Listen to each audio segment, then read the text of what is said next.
Depending on where you get the statistic from, 1 in 5 or 1 in 6 boys is sexually abused by the time they reach the age of 18.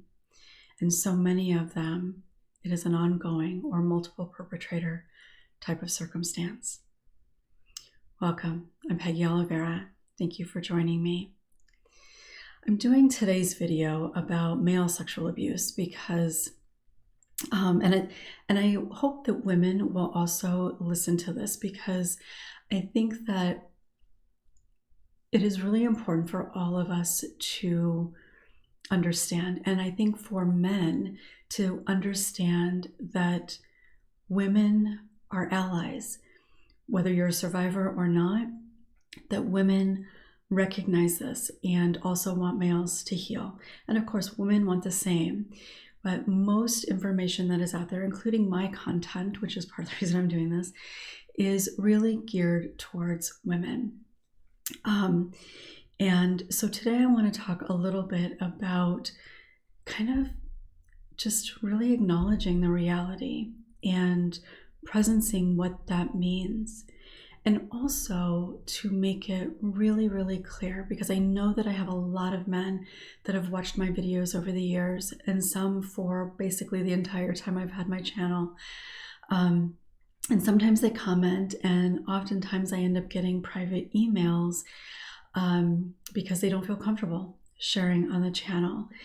And I do gear my content towards women.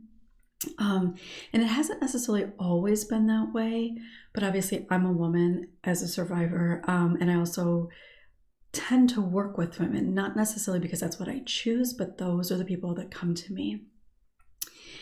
And I know that for any population, when we are consuming content in whatever way that might be, that we have some sort of connection to, but isn't necessarily about us, it can bring up a lot, and it can create some disconnect from the information and the benefit of the information for our own experience and well-being overall. So I really do want to take a moment to share my thoughts about men who are here and the content that I create. And I have said this before, so I'm not necessarily, I don't think, going to be saying anything that's new, but I do want it to be incredibly clear that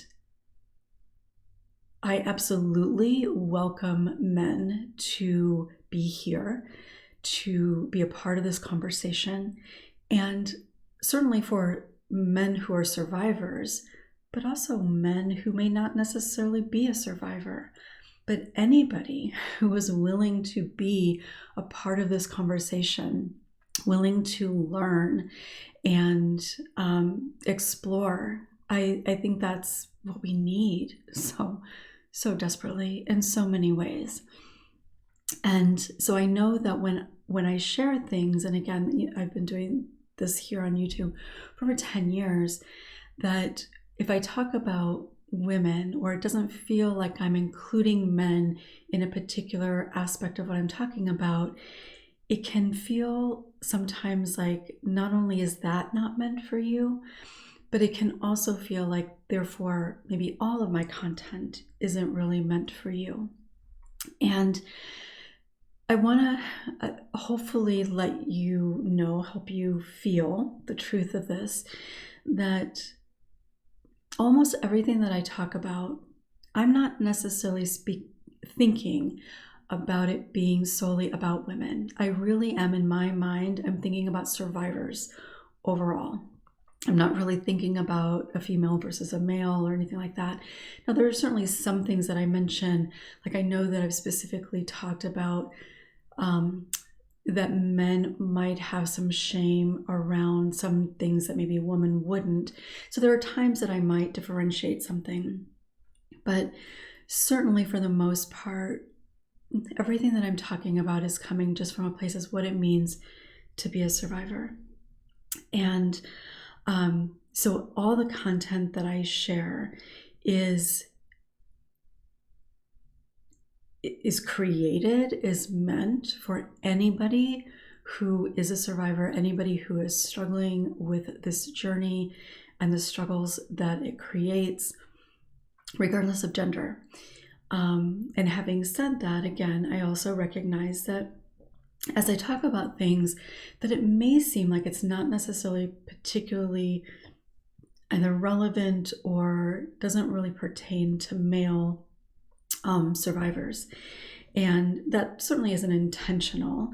But I know that by far the majority of people that watch my content and interact with me and that sort of thing, it is definitely far more women than it is men. And honestly, I feel like that is somewhat unfortunate for men. And I think also, again, for women, because when men aren't participating, when men aren't sharing, it continues to kind of subconsciously reinforce that men aren't part of the conversation, that men aren't experiencing a lot of the same things. And that's not women's fault. It's not men's fault either. It's just the reality of the circumstance. And I think, and you've heard me talk about this so many times, that when we are able to talk about things, when we're able to bring things out into the open, when we're able to be vulnerable and talk about the struggles and recognize it as vulnerability, and that positive things can come from that vulnerability, that is true across the board about, I believe, pretty much anything.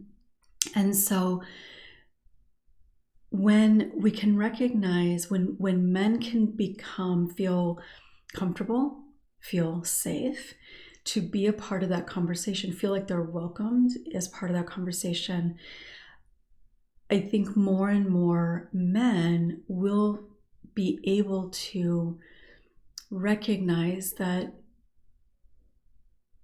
they are valued as part of that conversation, and not just among men, but as a survivor overall. So I hope that resonates for everybody, but in this particular circumstance, for any male survivors who might be listening. And if you're a male and you're not a survivor and you're watching this, thank you. And if you are a survivor, thank you as well. But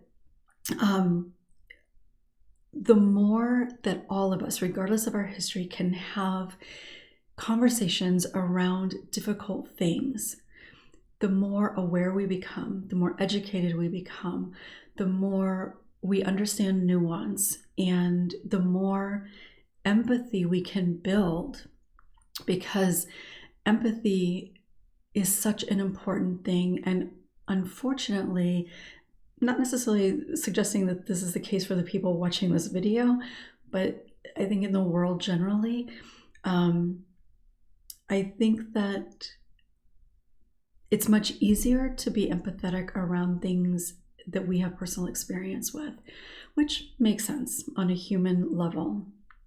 And I think part of that might be because as just individuals in society, we don't have a lot of opportunity to have conversations around difficult things if it doesn't pertain to us. And there are a variety of social kind of constructs why that might be the case. So the point to that is that you are welcome, and your experience and your perspective matters, and it's valuable. And people that are not survivors, being a part of this conversation is, I think, also incredibly important.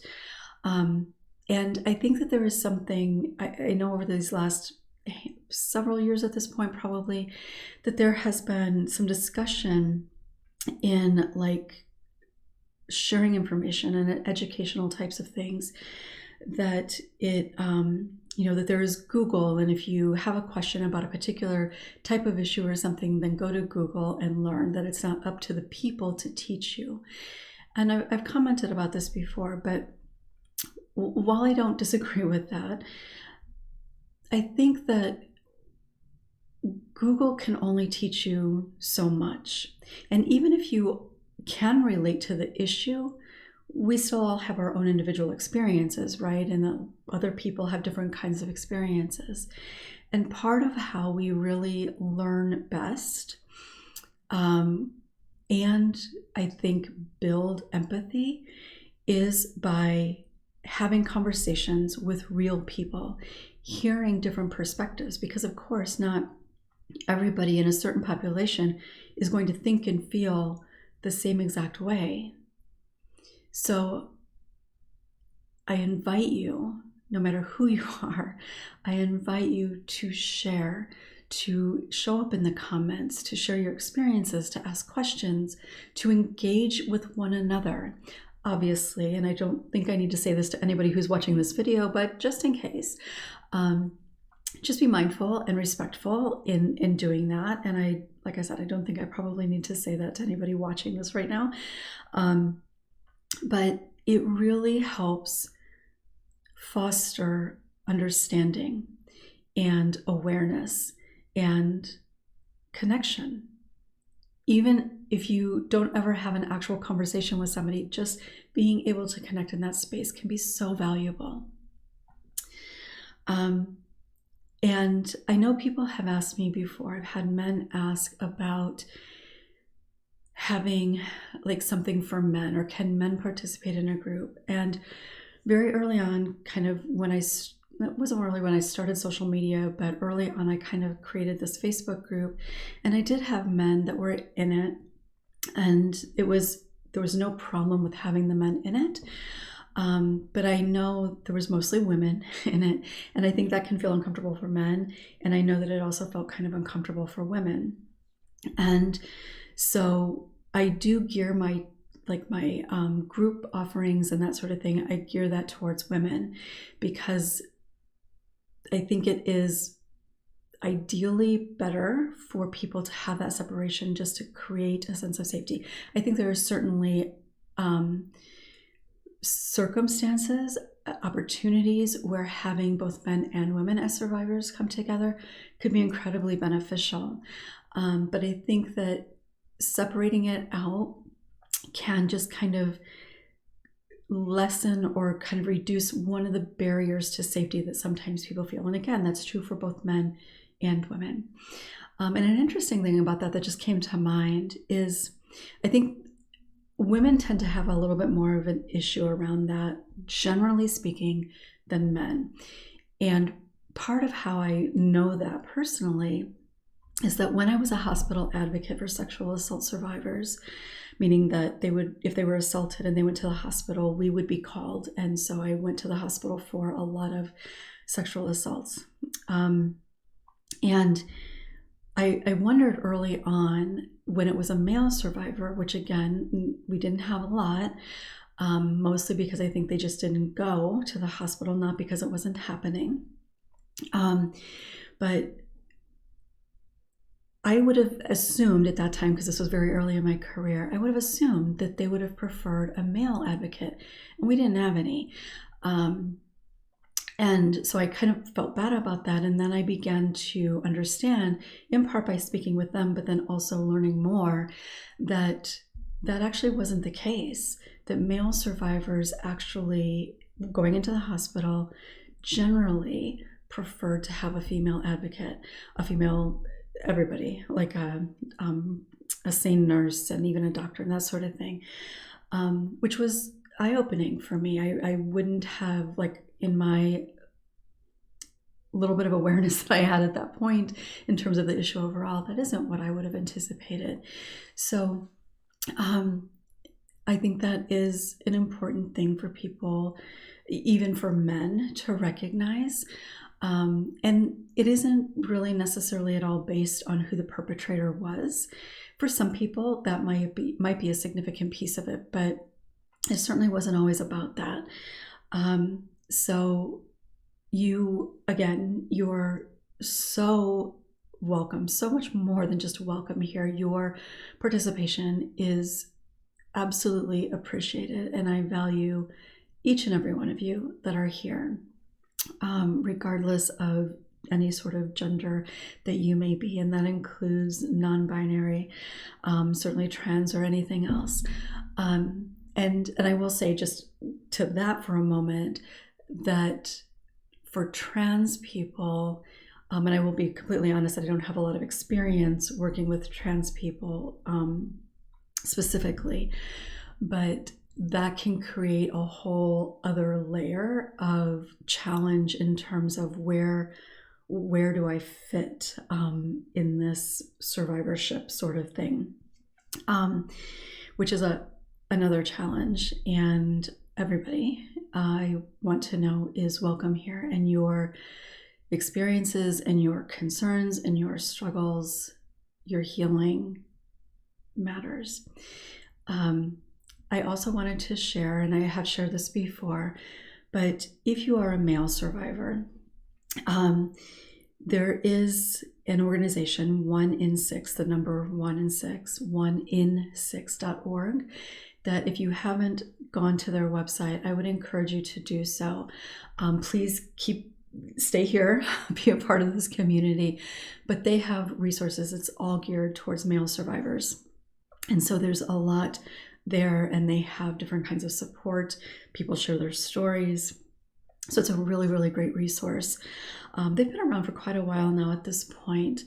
So I will share a link for that in the description, but please consider checking that out.